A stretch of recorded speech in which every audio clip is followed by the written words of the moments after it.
بقى اشرح لكم الفيرب to be والفيرب to have بس بشكل مش بتفاصيل، يعني حاجة بسيطة اللي هو تعرفوا تعملوا description لأشخاص وتعرفوا تعملوا جملة.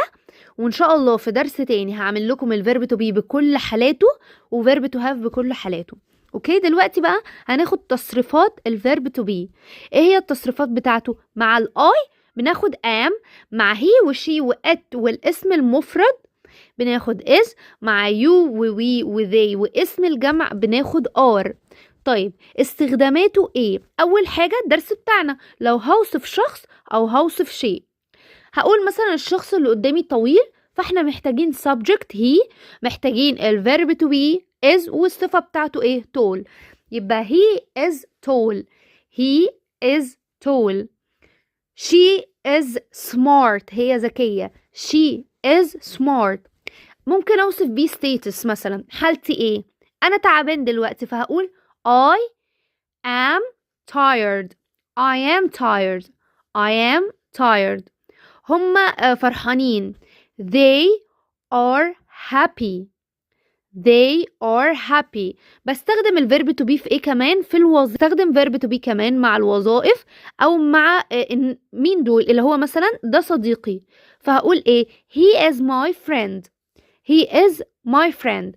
هي دكتورة، she is a doctor. ما تنسوش ان احنا بنستخدم a و an مع الوظائف، فبقول she is a doctor. العمر مثلا لو هتكلم عن age بتاع someone، يعني حد مثلا عمره، بنستخدم verb to be. I am 27 years old، he is 10 years old. بس كمان ممكن نستخدم الفيرب to be في المكان او الموقع. يعني ايه؟ انا عايزه اقول مكان الكتاب فين. the book is on the table، the book is on the table يعني هو على الترابيزه. we are at home، مكاننا احنا فين؟ we are at home. طيب دلوقتي بقى هناخد small examples كده، امثله صغيره كده.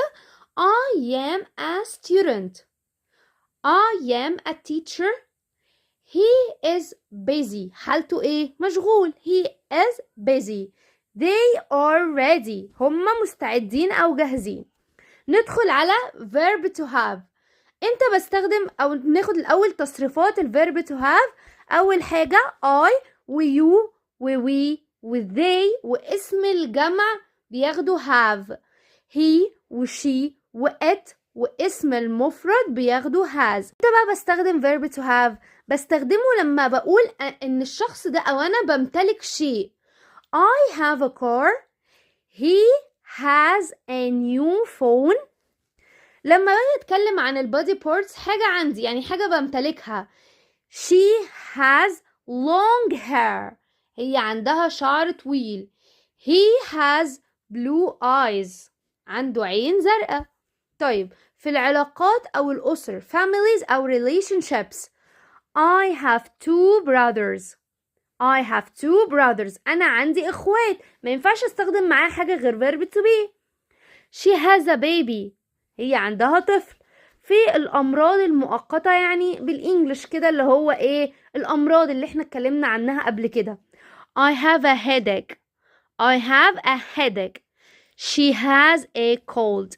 يبقى احنا كده عرفنا ايه الفرق ما بين verb to be. احنا كده عرفنا ايه الفرق ما بين verb to be و verb to have، وامتى بنستخدمه. verb to be بمعنى يكون لما بنصف شخص او شيء، و verb to have بمعنى يمتلك لما نقول ان الشخص ده عنده حاجة سواء بقى في جسمه او سواء مشاعره. تعالوا ناخد كده example جمع الحاجتين دول مع بعض. he is tall and he has brown eyes، he is tall and he has brown eyes.